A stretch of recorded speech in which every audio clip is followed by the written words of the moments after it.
Rightio, everybody, welcome back to this week's episode, and it's been long awaited, a very fucking bit of a sabbatical, if you will, from the old Hotline Fling. My name's Connor Maroney, and I'm joined by a new co-host, Sophie Marsh. How you going, Soph?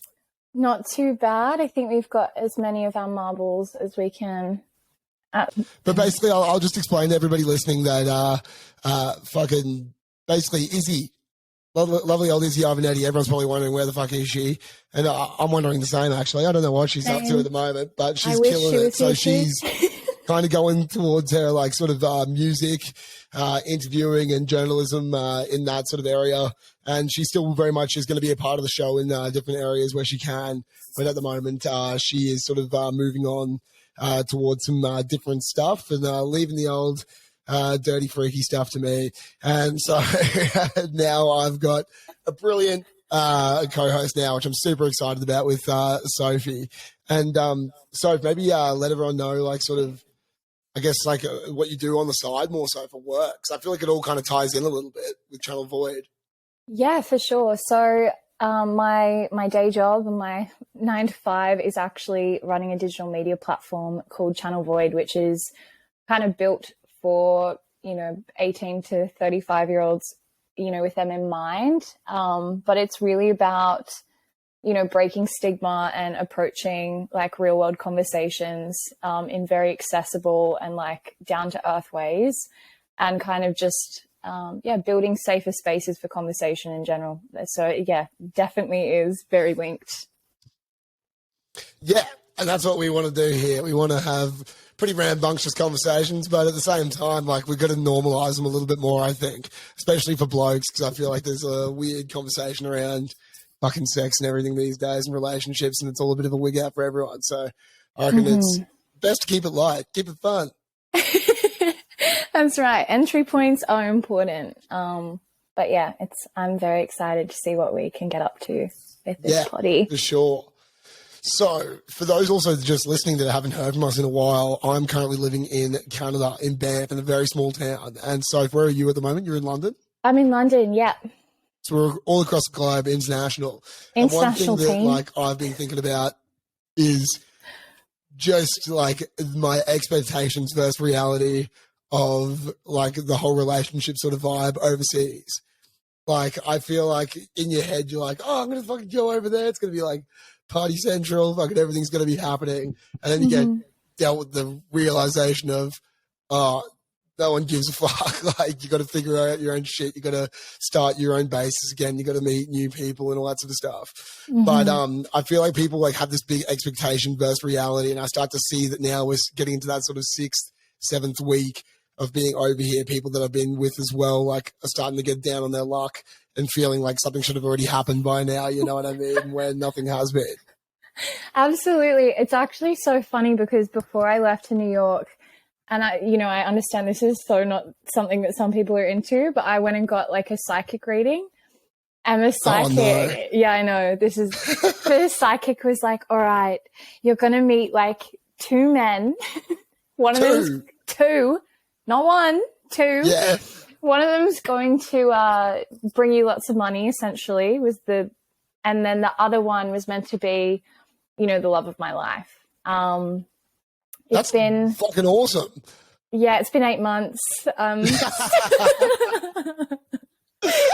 maybe that dude got a bit of wrong information from the stars, but might be next year. If that is the case, though, that's arguably the best combo. Just get a bit of money first and then end up with the old Prince Charming in the end after. Well, I feel like, one for business, one for pleasure. That's kind of like, the ultimate. You don't I wish that want was to happening mix. on my fucking end. Hey, you gotta start like manifesting this stuff. Affirmations, all of that. Yeah, I think I'm got to stop manifesting after bloody this weekend I've just had. Jesus Christ. Anyway, we're not going to bring that one up. Get a chat.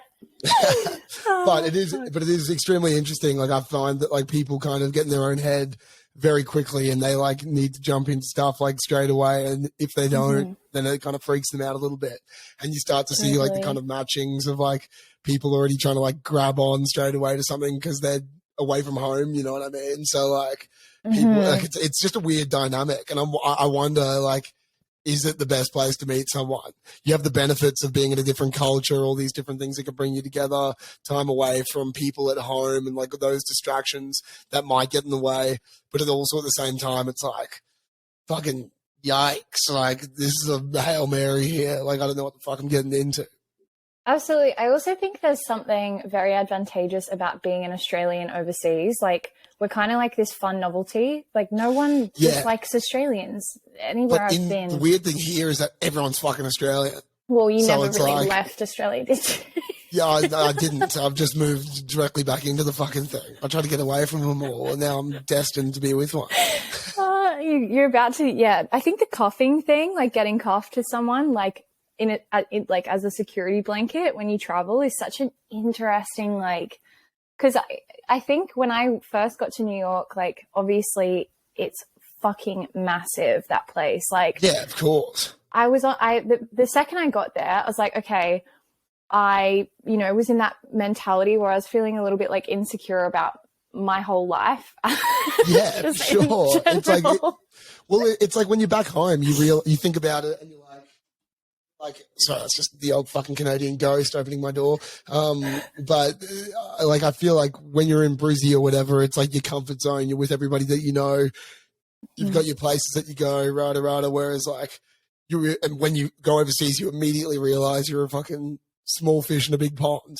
Yeah, I got on Hinge and Raya like the first fucking day that I got there, and I was instantly so overwhelmed because there are so many people in New York. You're getting like 60 matches a fucking minute. Do you know what I mean? Like, it's just like dun, dun, dun, dun, dun. And I was just like, this feels like not right. Like, I feels like in some way I've like cheapened the human experience to I was like, how am I even meant to sift through this shit? Like, it's just too overwhelming. It's just like a big fucking inbox of desperation. It's like, you think about it, if like you're getting 60 matches and shit like in a night, it's because like everyone's just fucking scrolling. What are your thoughts on like that? Probably feeling the same. Do you reckon like being overseas, like the whole like internet dating or apps and all that is like a good way to go about it, or are you a bit more against that? Okay, so I'm going to be really honest. I feel like the best, like the pros of it was like getting free dinners or experiences that I wouldn't have otherwise been able to afford. Shit, dude.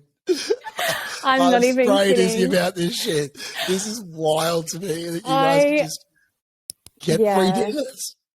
Well, and you know what? To be fair, I would always offer to pay. Like, I'm not the kind of person that's like, yeah, it's good. There's actually been times where I've paid bills and just, done that on the side and left. And then they've been like, oh my God, you paid the bill.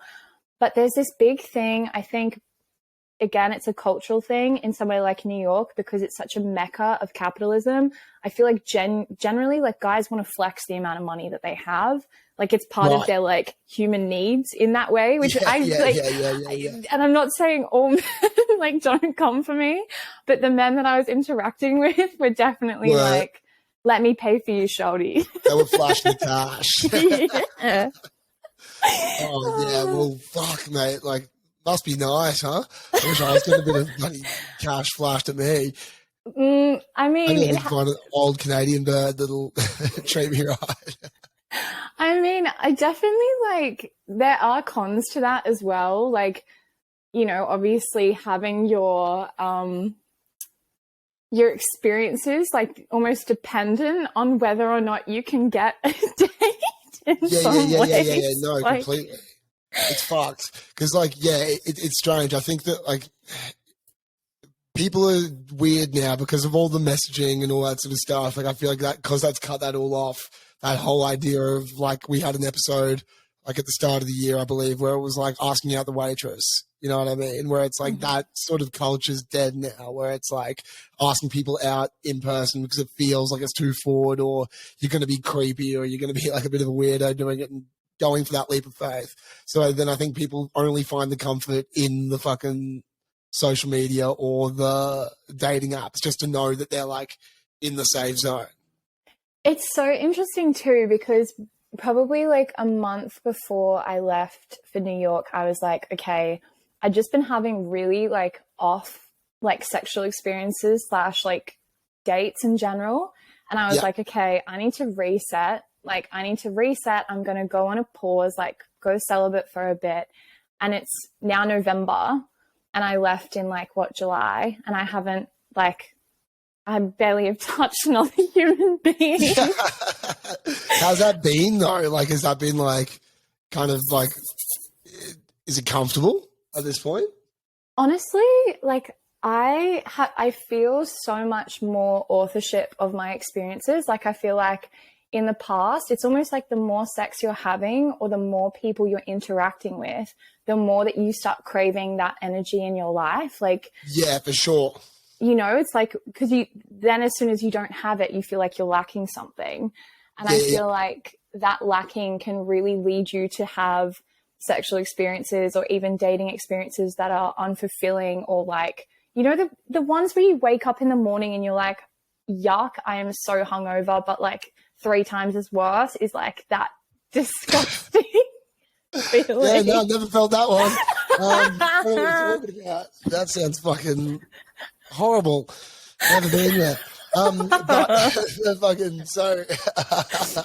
But no, you're very much right. And to be honest with you, I've never really looked at it like that before, because like I can it goes into a topic that I was going to bring up with you a little bit earlier, like, but more so just that, like, I think guys especially can very much get in their own head because they like need to keep up with the whole expectation of like, oh, I need to pull, or I need to do this, or I need to do that. Like I need a girl in my life, or this or that. And then it kind of, the whole fucking like chase for it constantly and being in that mind the whole time kind of leads you down paths where you're like, fuck, like that wasn't what I actually wanted from this at all. And I think that's the thing. There is a trade-off, because that gratification that you get from like, you know, oh, that person thinks I'm like hot enough to sleep with me kind of vibe. Yeah. And then versus the regret the next day, that to me equals those like occasional pangs I get like on a Friday or Saturday night where I'm looking around the room and I'm like, wow, I'm actually not attracted to anyone. And it sucks because therefore like, it doesn't matter if anyone's attracted to me or not. Like, it doesn't mean anything. Yeah. You know, Yeah. like, and I think it's interesting that my attraction to other people has seriously just like waned so much in the past. Like, I'm literally like pretty much asexual at the moment. Like, I'm like, yeah. Do you think that like, I don't know, because I guess like at this point in time, it's not really like humans are in a need to fucking keep reproducing out the wazoo, but like, do you think that is a good thing for like forever? You know what I mean? Or do you think that like having experienced this, to be fair, briefly, I suppose, like it's still a long stint, but like you're not a monk, so like what the fuck you mean? But I'm saying is in like, do you reckon that like it is something that it would be good to maintain for a long period of time? Or do you think that like it's good just to have your resets and get back into it? Well, I think it really depends. Like for me personally, I know people who literally can just fuck other people and that's it. Like it's like, cool, it met a biological need, part ways, good, done. Yeah. I personally don't possess that level of like detachment from like emotional sex. Like I just feel like that is not something that I can do very well. Yeah. So I feel like for me personally, like the more damaging, like, because as well, to be very like frank, I feel like my first 2 years of sexual experiences were all so from the worst possible to like just, you know, not good. Just trash, yeah. Yeah. And so I think like you know, for me, it's really been about working on like the quality of the interactions rather than the quantity. And if I would rather have 0 interactions than have one bad one. And that's like how you know, that's where I'm at now, is like I would only enter that space again if it was in the right way and was in like something that I was either emotionally gratified by or felt like very, very emotionally safe in. And I think like I'm 24, I've been fucking around and partying for 6-7 years. Like, Yeah. it's time to do something else with my time, you know? Yeah, for sure. Look, I can't say I'm going to be joining you in that one. I think I'm going to probably head about the next 6 years as hard as I can before I end up fucking regretting not doing that. But I think it is very interesting to take that on board, though, in regards to like the relationship side of things, because I've even found myself, and I definitely know so many other people, where like it's sort of like throw enough shit at the wall to see if like something will stick, you know what I mean? As in, like, you go in for so many different options just to keep something alive that you end up just like not actually investing yourself into something for like a longer period of time and putting It's a good effort into also, it. how interesting is it too? And this has happened to me when I was in my full, like, you know, just kind of kiss whoever, fuck whoever, like whatever, and had a few different people on the go. And it was all very casual, and there was some near misses of, because I was living in a tiny town at the time as well, back in Australia. So it was like everyone kind of knew who you were, you know. Anyway, I just felt like I ended up teaching myself these really like toxic relationship / just like intimacy things where like I wouldn't even allow people to get to know me properly. And then as soon as they started to get to know me, I'd be like, too close. See ya. Next one. Yeah. And I feel like that's, you know, I feel like guys get a lot of shit for that, you know, the fuckboy thing. But I feel like the fuckboy mentality is applicable to every gender. And it is something that it is literally like massaged into us by like these apps that you can literally go, yup. No, bang, bang, to people. Bang, bang. Yeah, they're it's like... wild. It's like fucking ordering on a menu. It's fucking ridiculous. I must, like, I don't know. I want to understand, like, because you're obviously in a small town, even though you're traveling. I know that you have, like, the benefit of one day you can just yeet it out of there. Like, you're just like, okay. Oh, yeah, 100%. Like, if shit hits the fan, can leave. Latrons. I'm out. Does that come into like play when you're making decisions about like who you're going to get involved with? Like, is it something that you're like... Well, you know what was weird was like coming here originally. So the last like year in Australia, there's been so many opportunities and stuff for me with like people where I potentially could have taken things a little bit further or been a bit more serious with it. But knowing that I was going overseas in October, November, then I was like, oh, well, fucking, I can't do that. You know what I mean? Like, what's the point? You know what I mean? Like, I'm going to just drag this along to inevitably leave. And nobody also wants to start anything with somebody that is leaving fucking imminently. So it's like, so I just kind of put that shit off for so long. And then now that I'm here, it's interesting that it's like, sorry, go ahead. No, you finish, and then I'll ask my question. But yeah, it's strange now being like over here because although it's like there is kind of an expiration date to this, I'd imagine, like when I leave and all that sort of stuff. So it's kind of in that same ballpark of like, fuck, is it fucking worth really having a crack here or just like having a bit of fun? And but who's the fuck knows? I'm open to anything, so it could be brilliant. You know, I could be getting the knee dirty by buddy June. And I think this is such an interesting thing for me, right? Like, what is the take on a winter fling or like a summer fling when you know that there's an expiration date and it's like you knowingly charge into something with someone knowing there's an expiration date? Have you done that? And how did it go? Have I done that? Like, not so much like yet, but also with like, kind of, but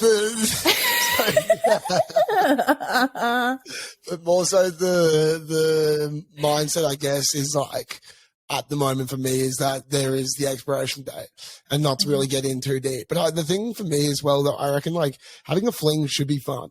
It shouldn't solely be sex. It shouldn't solely be fucking holding hands and committing fucking life together. You know what I mean? Like, you're allowed to go and like have fun with somebody and like go do the fun shit. And I think the best thing about this town is you're constantly like doing shit with people all the time because everyone's come here to travel. You know what I mean? So like you go skiing with a bunch of people and you go out with a bunch of different people and you're walking down the road, like everything's walking distance away. So you can go for a walk and go for a hike and do all that sort of stuff, where I think the winter fling appeal is like so high here is because it is like a very wholesome town where it's just not sort of like your big city life back home.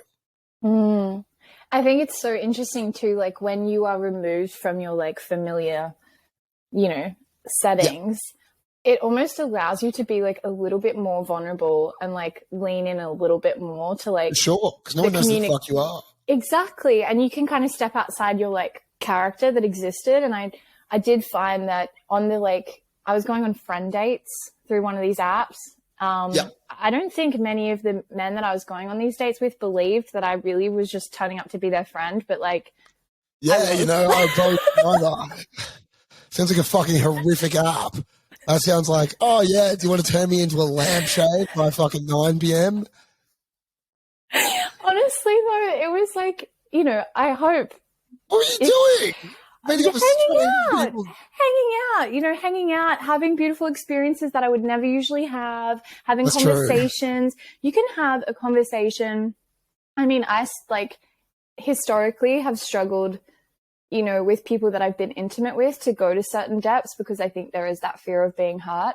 But when you're sitting across the table from someone that you actually don't really know and maybe will never see again, it's the perfect time to like literally dig into the craziest shit. It's like having a fucking blind therapist for a night. Like, geez. I completely see what you mean for sure. But I can also completely see that app being so dicey. The thing with the app to me that I like fucking hate, and I hate it like even here as well, is just like, it's all fucking bullshit. Like, I don't fucking want to know how your day is because I don't know you. You know what I mean? Like, the thing for me is like, I'd much rather meet somebody, you know what I mean? I'd rather have at least some sort of connection where it's like, even if I bump into you at a coffee shop or whatever the fuck, at least it's like, now you know actually what I am, not some spruced up version of myself with photos and a crappy bio. And then you're talking about just like nothing, you know what I mean? Like for a couple of days until inevitably you go out.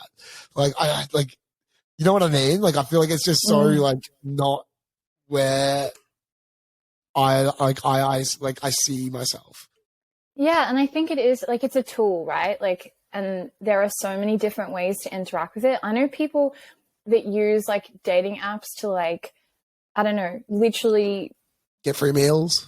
Well, who's that? But people that literally just use it to like fuck people and that's it. I know people that use it to like meet new friends. Like, I've just recently gotten back on Hinge and like have opened up my preferences to like all humans. And it's so interesting because I've started to make female friends on Hinge.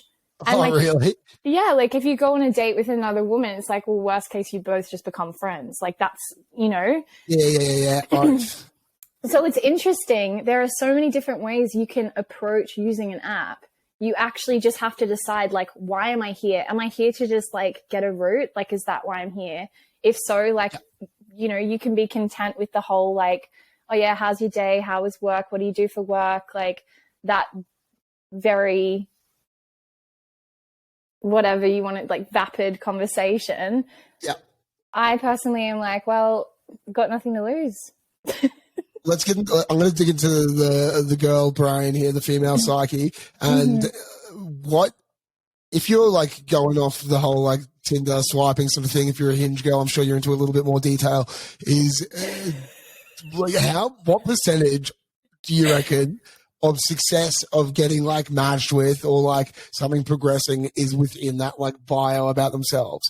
Like, is in like talking about like their fucking little witty thing or their bullshit stuff, like, or are we just going to really fucking weigh it up here and be honest that it's that we're looking at the photos? Okay. I need to tell you something.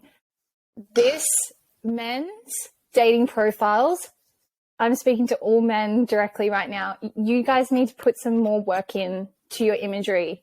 Like, as soon as I opened imagery up, or are we talking the whole package here?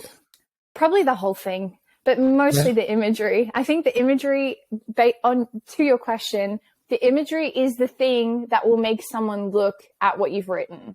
9 out of 10 times. Give me the fucking red flag. The red What are we staying away from? Fishing photos. Fishing photos. Yeah. I feel like that's one that fucking always like girls shit on. Not that I've got many fishing photos myself, but let me be devil's advocate here. Let me defend. I'm listening. Let me defend my boys. You're looking at an outdoorsy motherfucker. You're looking at a guy with probably access to a boat. Yeah. You know what? There's always exceptions. Push the shimmy. There's always exceptions, but I feel like some of these people are not uploading these fishing photos wholeheartedly. They're going, fuck, I don't have any other photos except for me fishing. Yeah, when I held the fucking fish.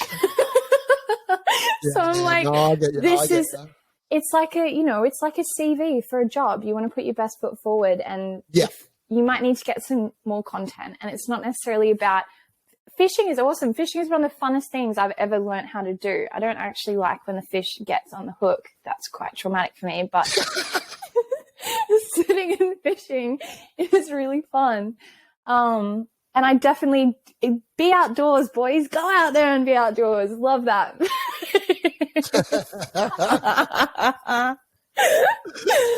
I'm trying to think what else. Fuck the fish off in the Tinder pic. Yeah, okay, that's pretty fair. What about a bloke selfie? Is that game on or no? Because to me, they kind of make me want to vomit a little bit when I see a dude doing selfie. I think being in Europe, there's probably a different caliber of like male selfie. Like you've got. Oh, right. Well, do they have selfie sticks? No, like proper like fashion boy, like Prada, like right. Gotcha. Like that kind of drip where it's like that is their whole sexiness is their style. So I'm in my canos going like. You know what is a big red flag though that I haven't really seen many people talking about is photos where like and this goes, I think for me, like doesn't matter what gender you are, like photos where you're looking like really, really fucked up, like holding beers with your mates. Like I'm like, you know what that says to me? It says that when I'm hanging out with you, I'm going to be babysitting you and your fucking friends. Like, that's what that signifies to me. And that is not attractive. Devil's advocate. Loves a good night and has plenty of good, solid people around him. I think it might just be a personal, like, trigger point. Yeah, no. I completely agree. I completely agree when you just see some picture of some bloke plastered out of his head. You're like and his little, like, come have sex with me. How about no thanks, Tom Hanks? Not happening, buddy. Oh my gosh, no. Those people that get more, like, eager to have sex the drunker they get. And it's like, you do realize I'm not going to, like, I'm not really into this whole... This isn't going in the great direction right now. Exactly. So remove that. If I had to throw a red flag... Oh, actually, let's go bio. Let's go... I think the bios are important. I want to know what you, like, from the male brain perspective, like, what's a bio green flag? Like, what's something that you're like, yes, this is hot content. Hot content from a girl? Yeah, or yeah. See, I don't know because I think it's all complete fucking bullshit. So I can't really get into the like spirit of it. I like someone that's honest, you know what I mean? Like somebody that can shit on themselves, make fun of themselves within the process. I'm always for that. So that is very much like my humor in general. So I think that's a good sign in the girl as well as if they are like willing to make fun of themselves and not too stuck up about it all, then I'm in there like swimwear. However, like for instance, a red flag that like I fucking hate seeing. Yeah. Like when girls go like, I just want to go on an adventure. Take me on an adventure. Like, what do you, an adventure? But I get it. I do get it. Right, girls don't want to go on a fucking adventure, dude. Have you seen National fucking Treasure, dude? Like that's a fucking adventure. Like, Yeah, what but it's got Nicolas Cage in it. No one wants to go on that kind of adventure. Like, that to me is an adventure. What, you and me going down and getting spaghetti bolognese down the road, is that an adventure? Like, yeah. I feel like there's too much expectation. Like, I need to be taken on to the no. The world is a scary place. Things like, it can feel like an adventure going to the supermarket. You know what I mean? Like, I do get that. But I think something I've noticed, like when I'm with my male friends as well, is like guys like to do shit all the time. Like, generally speaking, guys are always like congregating or going to play something or do something, or, you know, they're just getting out of the house. And I feel like it's actually really motivating, something I love my male friends for. And obviously speaking very generally, but like they always do take me on adventures or kind of force me out of my comfort of my, you know, inwardness sometimes, which I do really appreciate. So maybe that's what she's, you know, whoever you're referring to. Yeah. Maybe not going full Treasure Planet. No. Take me to space, Elon Musk, daddy. Like, I have $25 in my bank account. Yeah, no, for sure. But also, I think the benefit of being overseas and stuff like that as well is that you can go, like when you're just in Brizzy, for instance, you can get caught out any fucking corner you go to a cafe, fucking no matter where you go, someone's going to end up fucking seeing you.